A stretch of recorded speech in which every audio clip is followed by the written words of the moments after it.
가전제품이나 어떤 전자기기를 사면 꼭 따라오는 게 있습니다. 무슨 설명서예요? 사용설명서가 따라오죠. 그 설명서를 잘 봐야 우리가 그 제품을 잘 사용할 수 있어. 용도에 맞게. 무시하면 잘 사용 못하겠죠. 여러분 혹시 남편 사용설명서 이런 책 보신 적 있어요? 또 읽어보신 적 있어요? 이거 읽어보셔야 됩니다. 책 많아요. 똑같아. 남편 사용 설명서. 우리 그 결혼하기 전에 우리 자매들이나 또 결혼하신 분들도 반드시 읽어보셔야 됩니다. 거기 남편에 대한 정보가 많이 나와 있고요. 유용한 것들이 굉장히 많이 있습니다. 꼭 읽어보셔야 됩니다. 또 남편들에 대한 것이 읽다 보면 조금 단순해요. 1번 누르면 남자들은 1번 나옵니다. 거의 2번이 안 나와요. 그래서 이게 몇 가지만 파악을 하면 그 남편들과 사는데 큰 지장이 없어요. 하지만 시중에 나와 있는 남편 사용 설명서에 나오는 내용들이 다 진리는 아니에요. 틀린 것도 굉장히 많습니다. 그래서 잘 분별해서 이렇게 읽고 활용을 하셔야 됩니다. 그러면 반대로 아내 사용 설명서라는 책은 있을까요, 없을까요? 있어요. 남편 사용 설명서보다 많을까요, 적을까요? 훨씬 많아요. 똑같은 이름인데 저자들도 많고 책 써놓은 게 되게 많아요. 그 무슨 뜻이에요? 그건 여자들이 남자에 비해서 복잡하다. 복잡하다. 이게 복잡하다는 게 무슨 뜻이냐면 남자들은 1번 누르면 몇 번 나온다고요? 1번 나와요. 이게 거의 이렇게 벗어나지 않아요. 근데 여자들은 1번 누르면 1번 나와요. 근데 다음 날 누르면 2번, 3번 막 나오는 거예요. 그래가지고 남자들이 이제 여자들을 연구를 합니다. 이렇게 연구를 해서 2번까지 나왔지? 이렇게 알고 있는데 또 어느 날 누르면 막 5번, 6번 나와버리네. 이래가지고 이게 참 상당히 복잡합니다. 이게 복잡해요. 그도 그럴 것이 여자들은 남자에 비해서 재료가 달라요. 남자들은 하나님이 뭘로 지으셨죠? 흙으로 지으셨는데 여자들은 뼈로. 그래서 재료 자체가 달라서 이게 좀 상당히 이렇게 좀 복잡한 구조로 되어 있습니다. 이제 이런 것들을 잘 참조하셔서 이게 뭐가 맞는지 틀리는지 이렇게 알아가지고 남편을 잘 사용하시고 또 아내들을 잘 사용하시길 바랍니다. 시큰둥하네요. 이렇게 반응이. 여러분 사실 그런 부분은요 조금 몰라도 괜찮아요. 그죠? 틀리면 어때요? 틀리면 사과하면 되잖아요. 내가 부족해서 그렇다고 이렇게 사과하면 되는데 이 정말 꼭 알아야 될 사용 설명서가 있어요. 그게 뭐냐면 인생 사용 설명서입니다. 인생 사용 설명서는 바로 하나님의 말씀인 성경을 일컬어서 인생 사용 설명서라 이렇게 말해요. 그게 뭐 남편 사용 설명 뭐 이런 거 좀 몰라도 되는데 인생 사용 설명서인 하나님의 말씀을 모르면 이거는 보통 큰 문제가 아니에요. 왜냐하면 인생 자체가 헝클어지고 인생 자체가 망하기 때문에 그렇습니다. 그래서 다른 건 좀 몰라도 인생 사용 설명서인 하나님의 말씀만은 우리가 분명히 알아야 된다. 정말 탐구해야 되고요. 고등학교 3학년 학생처럼 열심히 공부해서 이게 왜냐하면 우리 인생을 창조하신 분이 하나님이시잖아요. 그 하나님이 그 사용 설명서를 성경이라는 이 과정을 통해서 우리한테 만들어서 주신 거기 때문에 이걸 공부하는 것은 너무 중요한 거죠. 공부를 하면 잘하면 여러분 인생은 그냥 활짝 핍니다. 활짝 펴요. 안 하면 그냥 반대로 이렇게 완전 인생을 망치게 되어 있는 것이 하나님의 말씀인 인생 사용 설명서예요. 이 인생 사용 설명서는 다른 말로 여러 가지로 표현할 수가 있는데 대표적인 말이 뭐냐면 구원 사용 설명서예요. 성경이 무슨 사용 설명서라고요? 구원 사용 설명서예요. 여러분, 오늘 만약에 이 말씀을 여러분들이 이렇게 들으면서 와, 이거 은혜가 된다. 이거 뭔가 감동이 있네? 이럴 때 그걸 이렇게 속으로 뚫고 들어가 보면 뭘 들은 거예요? 뭘 느낀 거예요? 바로 하나님이 행하시는 구원을 들으신 거예요. 그 구원 이야기를 들을 때 우리가 나타내는 반응이 뭘 받았다고 표현한다고요? 은혜 받았다 이렇게 표현하는 거예요. 은혜 받았다. 성도의 삶에 있어서 이 부분은 너무 중요합니다. 왜 어떤 사람은 막 2대, 3대, 4대에 걸쳐서 예수님을 잘 믿고, 또 어떤 사람들 보면은 2대, 1대는 고사하고 한 5년 믿다가 관둬버리고, 이런 차이가 어디서 나오는 걸까요? 간단합니다. 일상 속에서 뭘 경험하느냐? 구원을 경험하느냐, 은혜를 경험하느냐. 구원을 늘 삶 속에서 경험하는 분들은 가만히 있고 싶어도 가만히 있을 수가 없어요. 왜냐하면 하나님이 베푸시는 구원이 이거 장난이 아니거든요. 그러니까 막 입이 근질근질해서 견딜 수가 없는 거예요. 하나님이 내 인생 속에서, 내 자녀들의 삶 속에서, 내 일터, 사업장 속에서 그분이 일하시는 구원의 역사를 마구마구 경험하니까 그거를 가만히 견딜 수가 없는 거예요. 그래서 그것을 얘기하는 거를 전문적으로 뭐라고 부른다고요? 그 전도라고 그러는 거예요. 그 전도가 여러분 억지로 우리 총동원 전도주의 무슨 뭐 새생명 축제 하니까 한 명씩 데려오세요. 요거는 이게 조금 구석기 시대 방법이에요. 사실은 정말 전도는 사도행전에 보면 전도가 뭔지 나옵니다. 구원을 경험하고 구원을 체험한 사람들이 그 구원을 혼자 가지고 있을 수 없어서 구원을 모르는 사람들한테 마구마구 퍼뜨리는 거예요. 내가 예수님을 믿었더니 예수님이 내 삶 속에 이런 구원의 역사를 일으켜 주셨다. 그 간증이 곧 전도가 되는 겁니다. 여러분 지금도 마찬가지예요. 우리 삶 속에 이 구원에 대한 이야기를 다른 사람들한테 전해줄 것이 있는 사람들은 구원의 길을 정상적으로 가고 있는 분들이에요. 그러니까 다시 말하면 나는 내 삶 속에서 전도가 일상. 그러니까 나한테 베풀어 주신 구원 이야기를 나는 누구 보기만 하면 계속 얘기한다. 이걸 말하고 싶다. 그러니까 이런 분들은 구원의 역사를 늘 경험하는 분들이에요. 그런데 어떤 분들 보면은 전도하고 담 쌓고 사는 분들이 있어요. 다른 얘기할 때는 참 기분이 좋은데 전도 얘기하면 기분이 나빠. 그리고 부담스러워. 이유가 뭡니까? 뭘 경험하지 못하고 있다는 거예요? 구원을 경험하고 있지 못하다는 거예요. 정말 구원을 경험하면 전도는 신바람 나는 일이고 전도보다 재밌는 게 없어요, 세상에. 사도행전 읽어보세요. 그 사람들이 억지를 전도하나. 펄펄 뛰고 나르고 주님의 복음 전하느라고 정신이 없어요. 이유가 뭡니까? 그들의 인생 속에 일어난 구원의 사건들이 너무 많으니까 그 구원을 전파하는 일에 전혀 힘 하나 안 들어. 왜? 전도도 무슨 전도요? 성령 전도예요. 성령 전도. 내 말과 내 전도함이 설득력 있는 지혜의 말로 하지 아니하고 오직 성령의 나타나심과 능력으로 하는 그 성령 전도예요. 구원을 경험하고 그 구원을 나누는 이런 전도, 여러분 이런 주인공들이 되시기를 바랍니다. 이거 어려운 거 아니거든요. 예수님 믿으면 정상적으로 나타나게 되어 있거든요. 오늘 우리는 직원 선거를 합니다. 여러분 직원 되는 게 소중한 일이지만 그렇게 중요한 일은 아니에요. 우리 삶 속에 구원을 정말 날마다 경험하고 있다면 되면 감사, 안 되면 더 감사. 할렐루야.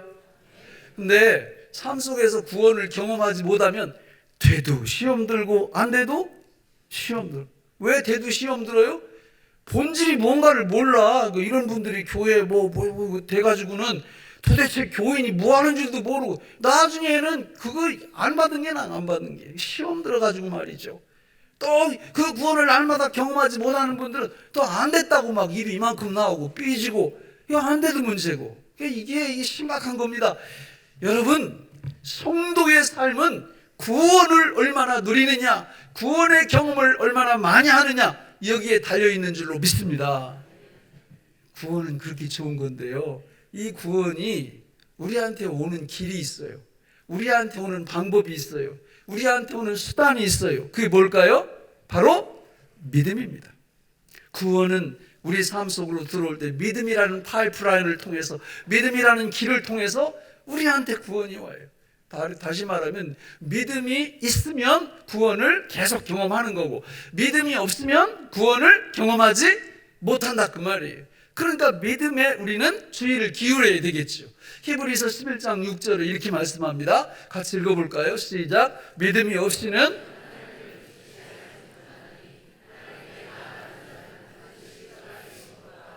또한 그가 자기를 찾는 자들에게 상 주시는 이심을 믿어야 할지니라. 두 가지 나옵니다. 믿음과 관련돼서. 믿음만 있으면 누구를 기쁘시게 드린다고요? 하나님을 반대는 하나님 슬프시게 만드는 거예요. 교인이라고 그러면서 믿음이 없어, 사는 걸 보면 믿음으로 사는 게 아니라 다른 걸로 살아요, 이러면 하나님 슬퍼하세요. 하나님을 기쁘시게 드릴 수 있는 거는 뭐가 있어야 된다고요? 믿음이 있어야 돼요. 저 믿음이 있으면 하나님이 우리한테 뭘 주신다고요? 상을 주신다고요. 상. 이 상이 뭐예요? 이 상이 구원이에요. 구원.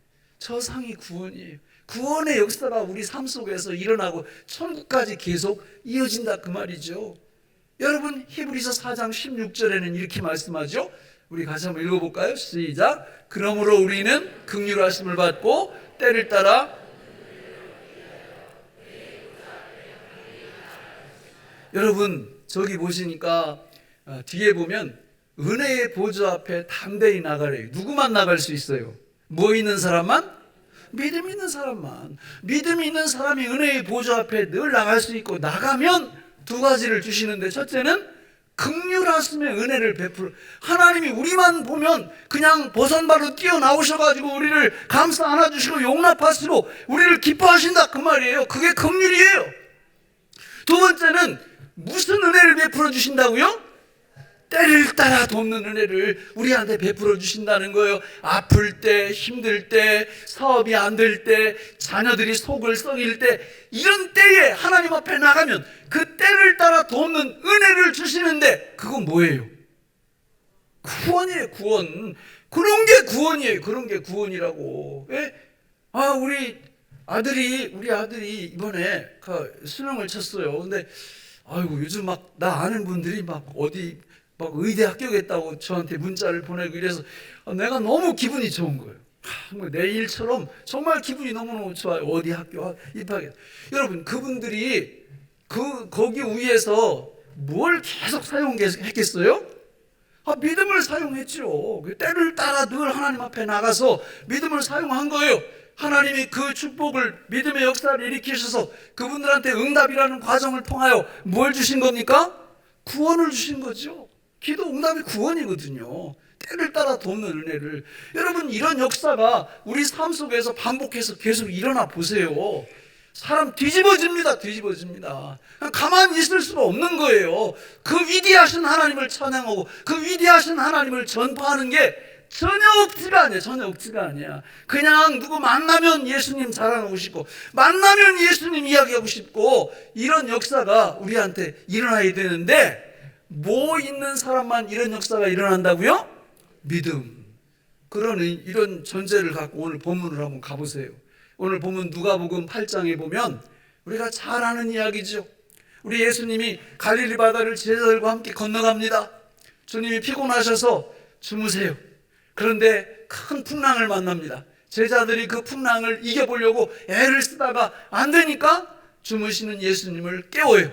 그러니까 예수님이 일어나셔서 바람과 물결을 명함에 잔잔하게 하신 다음에 제자들한테 질문해요. 뭐라고 질문합니까? 너희 믿음이 어디 있느냐? 이 말은 두 가지를 묻고 계시는 거예요. 이 두 가지 질문을 항상 지금도 우리한테 하고 계시는 거예요. 첫 번째 의미는 뭐냐? 너희들 믿음이 있느냐? 두 번째는 믿음이 있다면 그 믿음을 사용하고 있느냐? 이걸 묻고 있는 거예요. 이 믿음은 오고 오는 모든 세대 하나님의 백성들에게 하나님은 항상 묻고 있어요. 우리 주님은 항상 묻고 있어요. 너희 믿음이 어디에 있느냐? 너 정말 믿음이 있냐? 그리고 그 믿음을 사용할 줄 아냐? 이걸 묻고 계시는 거예요. 여러분, 저는 이 질문에 우리가 뭐 교만하게 저 믿음이 있습니다 이렇게 답하는 게 아니라 뭘로 보여드리느냐면, 뭘로 보여드릴 수 있는 거냐면, 뭘로 보여드릴 수 있어요? 바로 구원으로. 하나님이 행하신 구원의 간증이 내게 있어야 우리 주님이 그 질문을 하시고 그 다음에 내 믿음이 참으로 뭐하다? 크도다. 이런 칭찬을 그분께서 베풀어 주실 줄로 믿습니다. 여러분, 믿음은 그렇게 소중한 거예요. 여러분, 오늘 말씀에 보면요, 너무 재밌어. 이게 분위기가, 제자들은 혼비백산해서 막 죽을 똥살똥 이렇게 모르는데 너무 재밌어요. 자, 예수님이 배 타고 딱 출발을 합니다. 주님 주무세요. 그리고는 23절에 보니까, 우리 23절 한번 읽어볼까요? 어떻게, 무슨 말이 나오는지. 오늘 본문 23절 시작. 행선할 때에 예수께서 잠이 드셨더니 마침 광풍이 호수로 내리침에 배에 물이 가득하게 되어 위태한지라. 뭐를 만났어요? 광풍. 저 광풍 이름이 뭐예요? 써 있잖아요, 거기. 광풍 앞에 뭐라고 붙였어요? 예? 국어를 너무 잘하셔가지고 이런 때는 좀 국어를 파괴시킬 필요도 있어요. 자, 무슨 광풍? 그냥 따옴표를 마침 앞에다 치고 광풍 뒤에다 쳐가지고 이름을 하나 지었어요. 제가 마침 광풍이라고. 예? 들어보셨는지 모르겠지만 저 굉장히 중요한 말이에요. 우리가 하나님의 백성이라면 하나님이 우리의 모든 것을 알고 계십니까? 모르고 계십니까? 진짜 믿습니까? 하나님이 이 온 우주에, 대한민국의 역사의 주관자이십니까? 아니십니까? 주관자이시죠. 그러면 우리가 이 땅 위에서 일어나는 모든 일들을 걱정할 필요 있습니까? 없습니까? 없어요. 없어요. 지금요, 중국에서 모든 한국 선교사들이 다 추방당하고 있습니다. 여러분, 우리가 볼 때는 참 걱정이에요. 그러나 하나님이 그거 아실까요? 모르실까요? 다 아십니다. 두고 보세요. 두고 보시라고. 여러분, 북한에는 신앙의 자유가 있어요? 없어요? 없습니다. 누가 저렇게 하신 거예요?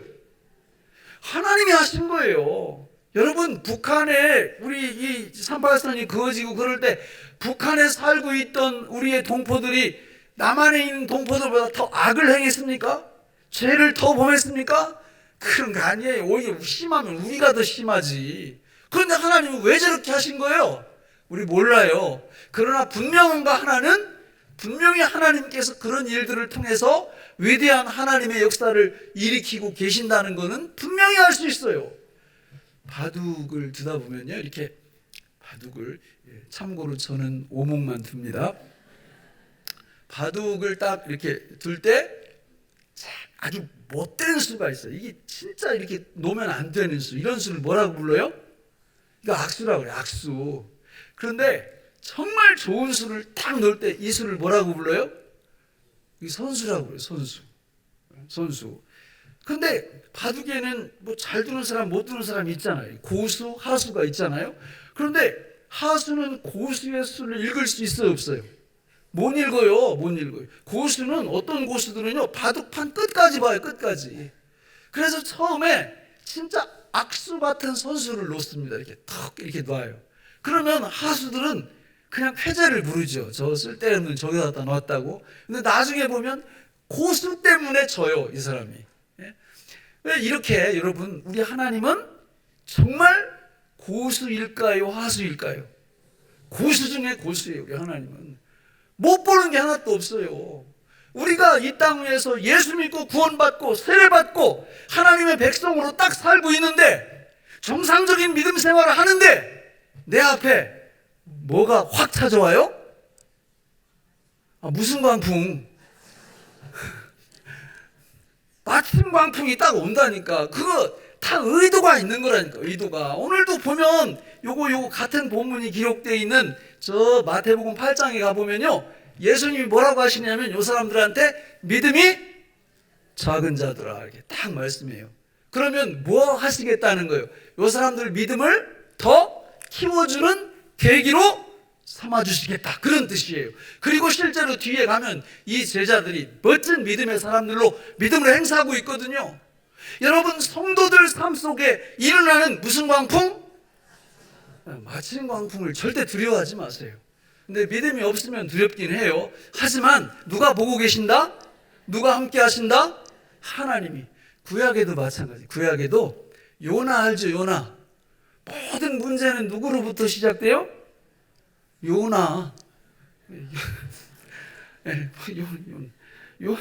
요나로부터 시작되는데 거기도 마침이라는 말이 나와요. 하나님이 야, 저 아수르 수도 니느웨에 가서 복음 좀 전해라 그랬더니, 니느웨는 아수르는 우리하고 뭐 거의 일본 이런 수준이거든요. 그러니까 별로 안 좋아하니까 반대로 이렇게 도망을 쳐요. 도망을 치는데 반대 방향 어디로 도망쳐요? 예, 다시스라는 곳으로 도망을 치는데 반대 방향인데 요빠라는 항구에서 도망을 쳐. 그러니까 저 요나가 요빠로 딱 갔더니 거기는 마침 광풍이 아니라 마침 배가 딱 있어. 예? 뭐가 있다고요? 마침 배. 그래가 그거 타고 결국은 어디로 쏙 들어가 버려요? 물고기 뱃속으로. 그러니까 여러분, 하나님이 이 마침의 축복을 주실 때 마침 배를 타면 돼요, 안 돼요? 안 돼요. 그러니까 하나님 말씀에 불순종하는데 안 되는 게 없어. 다 잘 돼. 그냥 순풍에 돛 달고 여러분 어디로 들어간다고요? 물고기 뱃속으로 그냥 쑥 들어가서 제대로 회개하고 나오셔야 됩니다. 여러분, 우리가 이 땅 위에서 살아갈 때 하나님이 다 우리를 보고 계세요. 하나님 시야에서 벗어날 수 있는 게 아무것도 없어요. 우리는 그분의 통치와 그분의 주권 속에서 살아가는 하나님의 백성들인 줄로 믿습니다. 그러니까 마침 광풍이 올 때 우리 믿음을 키워주시기 위한 하나님의 수단이다. 이걸 기억하셔야 돼요. 지금 살면서 풍랑을 만난 분들이 있습니까? 그 무슨 풍랑? 마침 풍랑, 마침 광풍이에요. 다르게 보시면 안 돼요. 아니, 두고 보시라고, 무슨 일이 벌어지는지. 예? 이 제자들이 그 후에 믿음의 위대한 역사를 일으키기 시작하는데 정말 입이 쩍쩍 벌어질 정도 아니에요? 사도행전 가보세요. 이 사람들이 어떻게 믿음의 역사를 일으키는지. 예? 자, 그러면 우리가 어떻게 할 때 이 믿음을 잘 모으고 이 믿음을 사용해서 하나님이 역사하시는 그 구원을 많이 경험할 수 있을까? 방법이 있어요. 방법이. 자, 컴퓨터 박사가 컴퓨터를 잘 활용하기 위해서, 사용하기 위해서 제일 먼저 하는 행동이 뭔지 혹시 아세요? 너무 어려운가 보다. 그죠? 문제가. 다시 한번, 컴퓨터 박사가 컴퓨터를 이용해서 진짜 좋은 일을 하려고 해요. 근데 제일 먼저 해야 될 거. 그렇죠. 전원 스위치를 눌러야지. 전원 스위치를. 네? 그걸 눌러야 얘가 돌아가가지고 그다음부터 뭘 하든지 할 거 아니에요. 근데 우리가 믿음을 모으고 믿음을 사용하는 데 있어서 전원 스위치 역할을 하는 게 있어요. 그게 뭘까요? 여러분, 믿음은 뭘로 모은다고 그랬어요? 말씀과 기도. 믿음 사용은 뭘로 한다고 그랬어요? 말씀과 기도로 사용하는 거예요. 그래서 이 말씀과 기도가 우리 일상 속에서 가장 자연스럽게 편하게 나오게 하면 믿음 모음, 믿음 사용 역사가 거의 자동으로 이렇게 이루어지는 게 있어요. 그게 뭘까요? 바로 찬송입니다. 뭐라고요?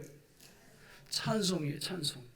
만약에 우리가 찬송을 생활화한다면 믿음 모음, 믿음 역사가 자동으로 되기 시작해요.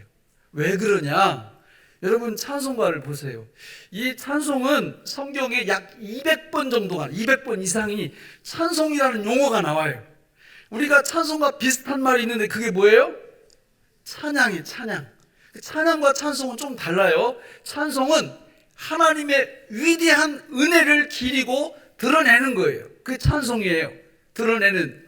그 다음에 찬양은 뭐냐면 뛰어나고 훌륭한 것을 드러내는 거예요. 그러니까 이 범위 규모가 뭐가 크냐면 찬송이 커요? 찬양이 커요? 찬송이 커요. 훨씬 큰 개념이에요. 찬송이. 그래서 여기도 보면 찬양가 이렇게 안 하고 무슨 가라고 있어요. 여기 찬송가 이렇게 얘기를 하는 거예요. 찬송을 할 때 가사를 보시라고. 여기 600곡 이상이 들어있는데 가사를 하나하나 뜯어보면 이게 다 어디에 근거를 두고 있는 거예요?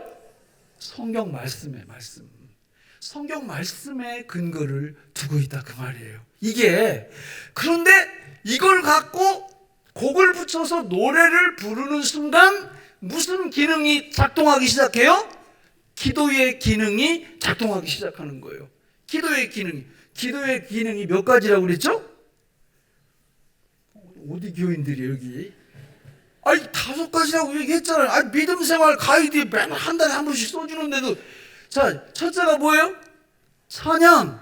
두 번째 감사. 세 번째 고백. 네 번째 회개. 다섯 번째 간구.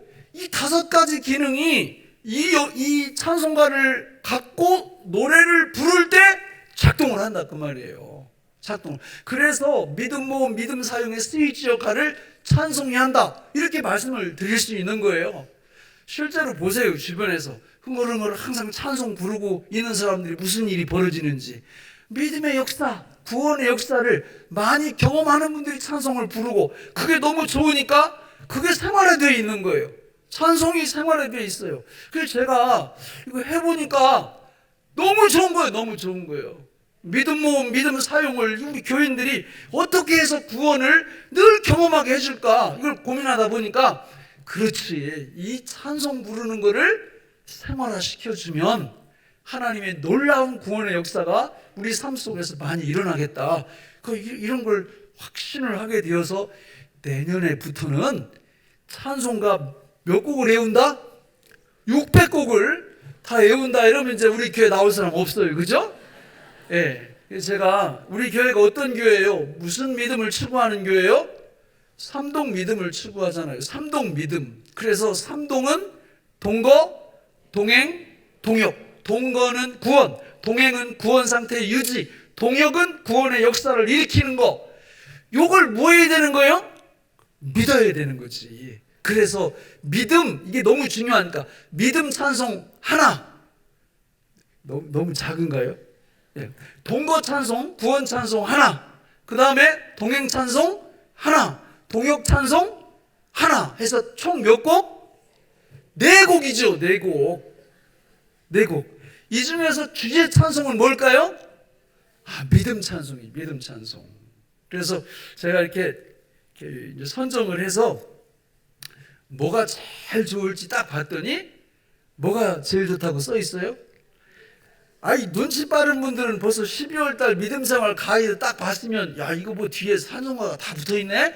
이걸 알았을 거예요. 거기 믿음 그러면 545장. 네, 보니까 너무 좋아, 너무 좋아. 이 가사 하나하나가 다 성경에서 나온 거예요. 성경에서. 네? 500. 이따 끝나고 부를 건데 한번 가사 띄워봐요. 띄워보시라고. 자, 이 눈에 아무 증거 아니 배워도 믿음만을 가지고서 늘 걸으며 이 귀에 아무 소리 아니 들려도 하나님의 약속 위에 서리라. 후렴. 걸어가세 믿음 위에 서서 나가세 의심 버리고 걸어가세 믿음 위에 서서 눈과 귀에 아무 증거 없어도. 여러분 이거를 찬송을 불러보라고요. 무슨 일이 벌어지는지. 그 다음에 요 믿음을 갖고 동거로 가는 거예요. 구원으로 가는 거예요. 284장이 하나님의 구원을 너무 잘 표현하고 있어요. 그래서 284장 보니까 오랫동안 모든 죄 가운데 빠져 이런 찬송인데 후렴에 보니까 주의 그 사랑 한량 없도다 찬송할지어다. 누구 공로? 예수의 공로. 그분이 구원을 만들어냈거든요.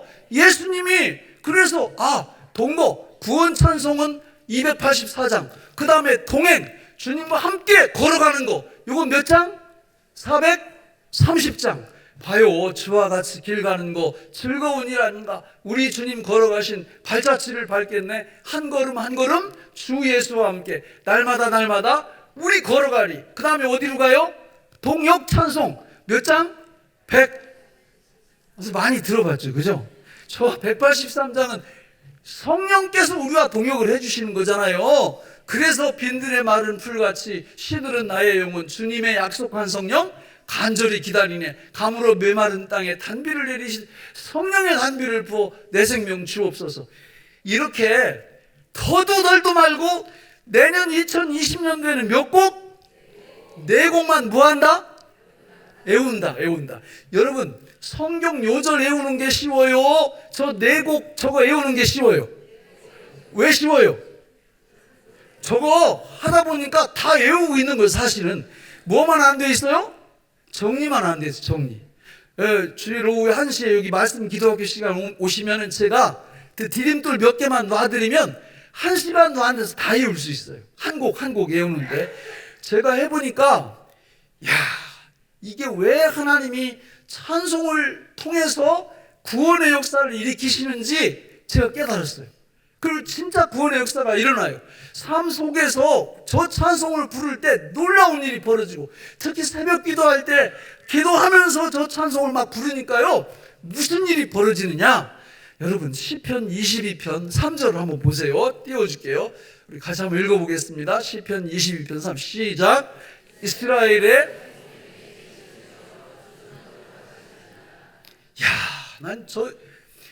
우리 하나님이 어디 거하신다고요? 찬송 중에. 그러니까 우리가 찬송으로 하나님 앞에 나가면 하나님의 충만한 임재 속에 딱 거하게 되는 거예요. 은혜 속에 딱 거하게 되는 거예요. 이 사단은 말이죠, 우리 당신의 하나님의 백성들이 찬송 못 부르게 그 입에다가 막 미제 자크를 갖다가 이렇게 확 이렇게 막아놓고, 아니 찬송을 언제 부르나 봤더니 교회에 한번 와가지고 입도 저 올챙이처럼 이렇게 벌려가지고 하지도. 아니 이런 여러분 구원의 역사가 일어나겠어요? 우리 삶 속에서 정말 시도 때도 없이 버스 기다릴 때, 아니면 어디야 엘리베이터 기다릴 때, 또 어디 운전하고 갈 때, 이런 때 큰 소리로 믿음으로 저 구원 찬송, 동거동행 동역의 찬송을 불러보시라고요. 새벽에 경건의 시간 가질 때 기도하다가 불러보시라고 무슨 일이 벌어지는지. 우리 하나님이 어디 중에, 이스라엘의 어디 중에 계신다고요? 찬송 중에. 그분의 강력한 임재 속으로 들어가는 유일한 방법 중에 하나가 뭐라고요? 찬송 부르는 거예요. 찬송. 이 찬송을 부를 때 말씀과 기도의 역사가 일어나면서 구원의 역사가 우리 삶 속에서 일어나게 될 줄로 믿습니다. 여러분, 역대하 20장에 보면은 이스라엘하고 저 3개 연합국하고 전쟁이 벌어져. 모압, 암몬, 마온이라는 나라. 이스라엘 왕은 여호사밧이에요. 그런데 군사력이 게임이 안 돼. 쳐들어온 사람들이 훨씬 많아. 근데 결론이 어떻게 나느냐? 완벽한 승리를 거둬요. 그런데 전쟁을 어떻게 했느냐면, 여호사밧 왕이, 원래 이제 전쟁하면 최정예 군대가 앞에 딱 서야 되잖아요. 그죠? 근데 그게 아니라 최정예 군대 앞에 여기 누가 서요? 찬양대 가서 찬양대. 그러니까 여러분들 이렇게 목숨 걸고 이게 여기 서야 되는. 아니 찬양대가 앞에 딱 서가지고 그 다음에 군인이 서고 찬송을 부르면서 그 앞으로 딱 진군을 하는 거예요. 찬송을 부르면서. 어떻게 됐어요? 그냥 끝났어요. 게임 끝. 뭐가 임했어요? 이스라엘의 구원이 임했어요. 구원이. 이스라엘의 완전 승리로 이렇게 결판이 났단 말이에요. 여러분, 하나님이 우리를 창조하신 목적이 이사야 43장 21절에 나와요. 우리 같이 한번 볼까요? 이사야 43장 21절 시작. 이 백성은 내가 나를 위하여 지었나니. 찬송은 우리의 목적이, 인생 목적이기도 해요. 근데 저 찬송을 부를 때 무슨 역사가 일어난다? 구원의 역사가 일어나. 구원의 역사가. 이렇게 좋은 찬송을 여러분 우리가 일주일에 한 번 부르면 되겠죠, 그죠? 그러면 일주일에 몇 번 불러야 돼요? 수시로 입에서 찬송이 떠나면 안 돼. 입에서 떠나면 안 돼. 손에서 뭐가 떠나면 안 돼요? 핸드폰. 요즘 사람들이 그러잖아. 이건 진짜 아니야. 이거 이렇게 하고요. 정말 우리 입에서, 삶 속에서 뭐가 떠나지 말게 하자? 찬송이 떠나지 말게 하자. 그러면 하나님이 우리한테 뭘 베풀어 주신다? 구원을 베풀어 주신다. 이런 축복을 받으시기 바랍니다. 말씀을 맺겠습니다. 여러분, 성도는 두 가지 관점에서 세상 사람들과 달라요. 이단을 믿는 사람들과 달라요. 첫째는 뭐냐면 신분이 달라. 신분이 뭐 신천지고 뭐 무슨 뭐고 다 이게 뭐냐면 그 교주가 만든 요거를 보고 그냥 따라가는 거예요. 따라가는 거. 기독교는 뭐냐? 그런 건 기본이고, 우리의 교주가 되시는 예수 그리스도 그분이 어디로 오시는 거예요? 우리 안으로 오시고, 나는 어디로 가는 거예요? 그분 안으로. 진리, 생명. 오직 기독교에만 이게 있어요. 다른 이단, 이교 이런 거 없다고. 이런 거 없어. 그분이 우리 안에 오시고 우리가 그분 안에 들어가는 건 우리만 있어요. 이게 첫 번째고, 두 번째는 뭐가 달라요? 삶의 방식이 달라. 우리는 오직 뭘로 사는 거예요? 믿음으로 사는 거예요. 믿음을 모으고 믿음을 사용함으로 그때 뭐가 임한다? 구원의 역사가 임한다. 그런데 이거 방아쇠 역할을 하는, 정말 스위치 역할을 하는 게 뭐라고요? 찬송이에요. 찬송. 여러분, 찬송 부를 때 기적이 일어나고, 찬송 부를 때 구원이 일어나고, 찬송 부를 때 하나님의 영광이 드러날 줄로 믿습니다. 기도하겠습니다. 하나님 아버지, 오늘 우리에게 주신 이 말씀이 생명의 양식이 되게 하여 주옵소서. 예수님 이름으로 기도하옵나이다. 아멘.